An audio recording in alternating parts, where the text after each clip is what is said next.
welcome here for the part together with His Eminence Shyalpa Tenzin Rinpoche.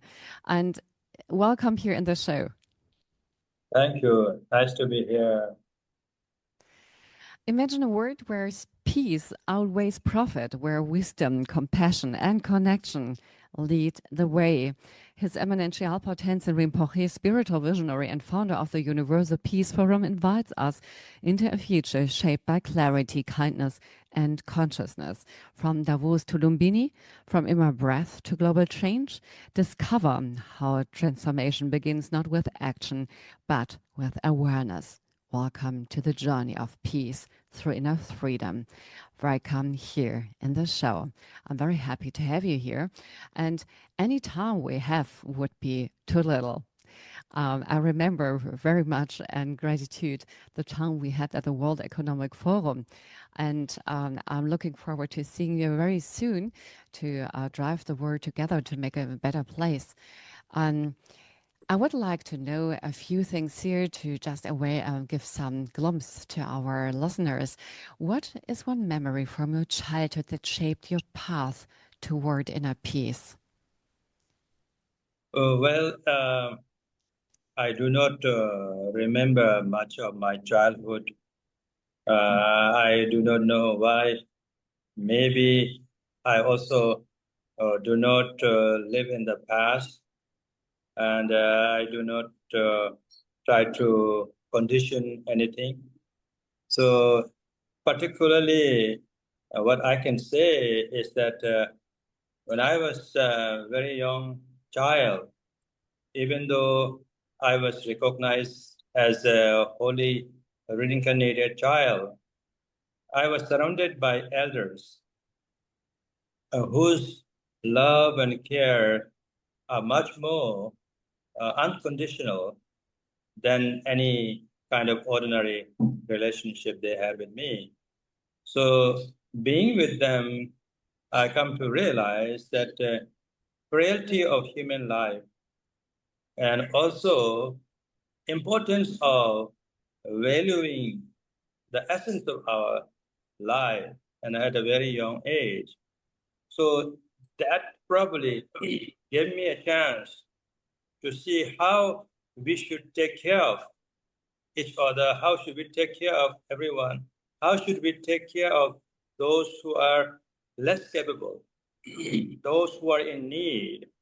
As when I was younger, the elders, those who are in 70s or 80s, they respected me and they cared deeply in their service to, benefit me. So these things probably help me a little bit today as I'm traveling around and try to see how we can also do something on this earth so that thousands of years from now, many generations can benefit. And maybe this is the one reason I feel there is some, consequences from the good deeds and that they offer to me. Yeah. This is you said, and it's written also that you that you were already a holy child, so you were treated as a holy child, and was super clear that you are a leader in this world, and you have a responsibility also in this world. How did your training as a Chokchen master shape your inner and outer world?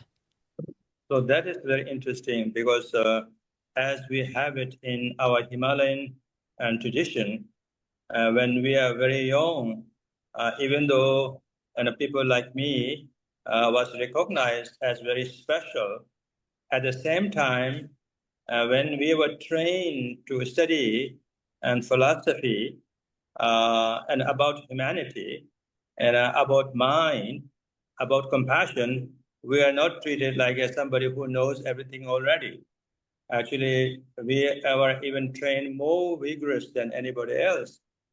So in that sense, I think the training that we receive from very young age on a spiritual path was one of the most meaningful things that I have received. So I sometimes say that I was born with a silver spoon in mouth because many people today never had opportunity to tap into this kind of very ancient resources of wisdom and compassion.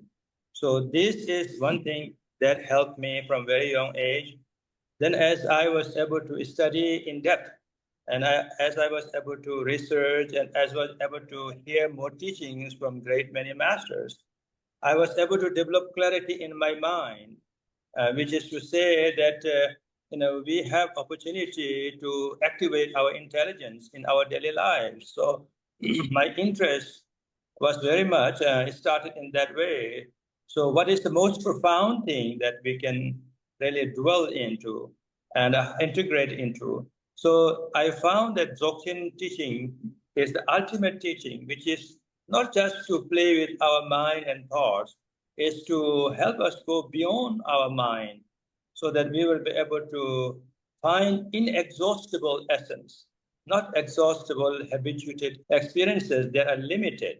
So in that sense, a great many masters have shaped me and helped me because they lived and their life not as an philosopher, not as a religious leader. They lived as a perfect human being because they are able to see the great perfection in their essence. So that is the teaching of Dzogchen, I realized. So then I pursued and I said, there's nothing that is more profound than Dzogchen and teaching. This is well tested and cut, burn, turn, everything like a goldsmith will and test the gold. So these masters, ancient masters in the Himalayas, and they lived in that harsh weather in the snow mountain and in the caves to really practice this and to really integrate and in their daily life. So I find this is like an amazing, amazing thing. Today, most of the intelligent people, it seems to me, they have heard of Dzogchen one way or other, and they are still, interested in this, and which makes me feel great because there is a hope for humanity. What daily practice keeps you anchored in clarity and compassion? Because you are so deeply rooted. So, daily practice is the most important thing. Is we know life is beautiful, life is very precious, especially human life is very precious. However, it's so fleeting, it's so impermanent. And even though you and I are talking here right now and many are listening, who knows there is tomorrow for us and on this earth or not? There's no certainty. Mm-hmm. And one thing that is uncertain is how it's going to end. So we have no idea how it's going to end. Nobody can prepare for that because it could be sudden, it could be somewhere else that you never thought of. So knowing that life is precious is one thing. And then at the same time, knowing that it is so fleeting that any moment it can disappear like a candle in the storm.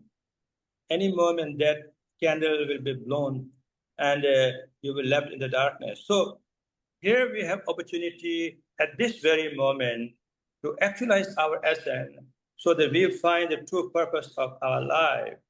So to me, the awareness of nowness, by having that awareness, I feel that we must be able to breathe without stress, breathe without restriction, breathe with freedom, and in such a way that we are able to celebrate our life.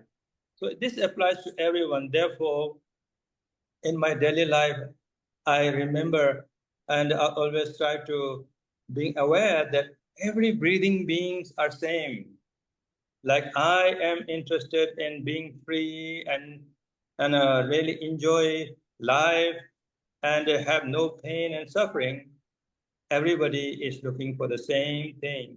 So therefore, there is some formality in one thing. So that is that we all want to be free.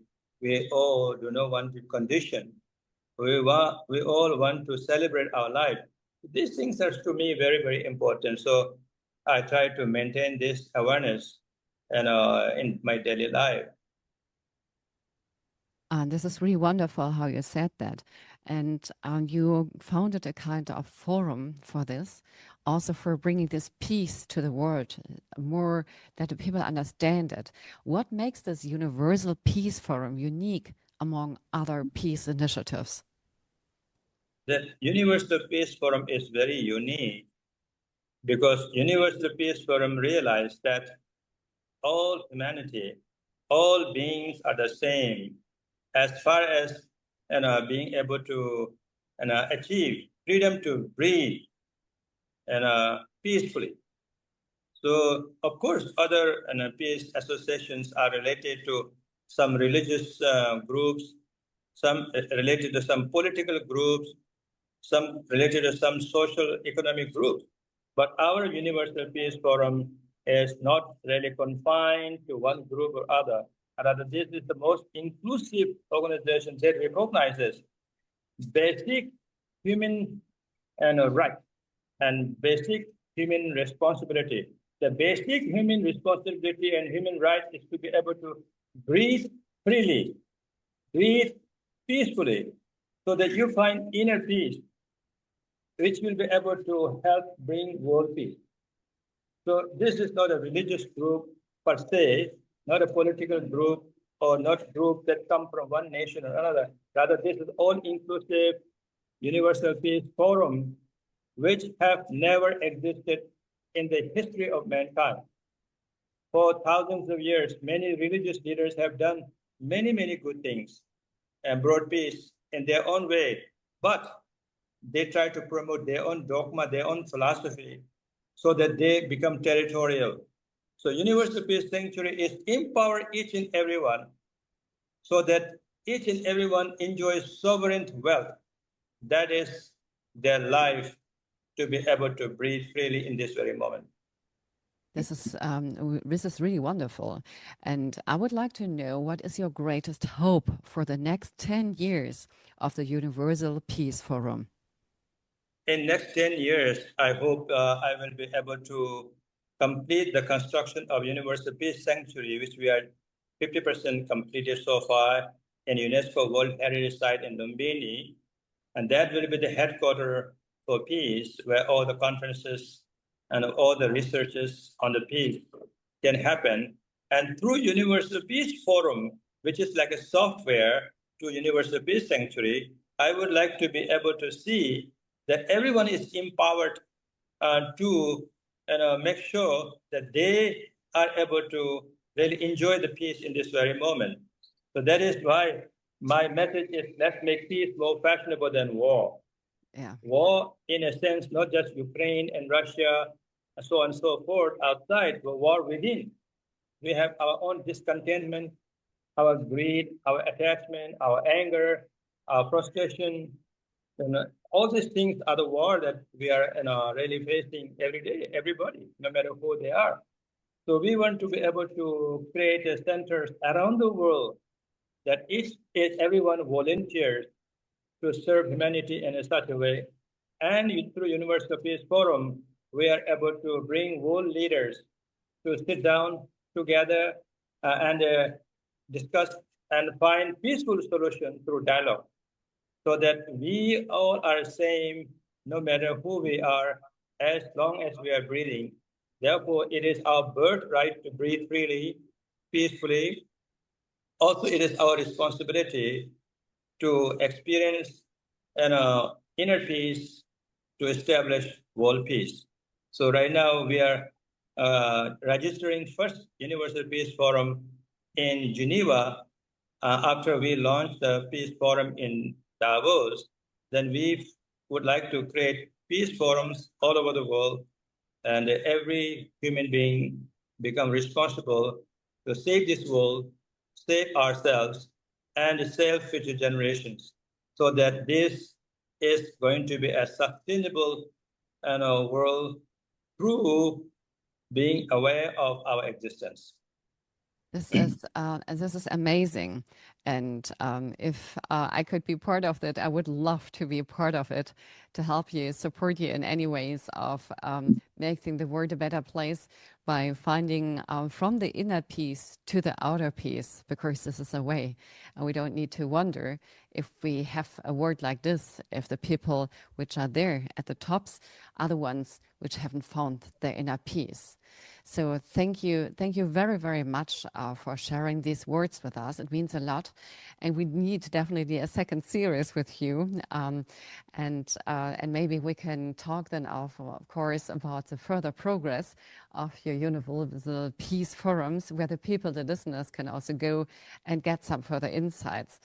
And you really wraps this talk with us. I think the listeners could take some really important messages out of this, can take them home, can take them into their weekend. And I hope that everybody has taken something away for himself. This wraps up our episode of We Empower, this weekly radio show dedicated to celebrating the strength, the resilience, and limitless potential of everybody around the globe. Remember, this time is a gift for all of us to discover new inspiration, embrace existing insights, and find the motivation to live life to the fullest and to breathe.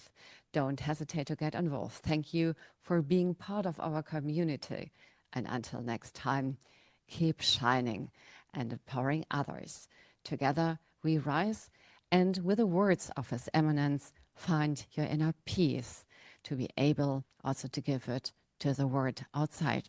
Thank you so much for being with us. Thank you. Thank you very much.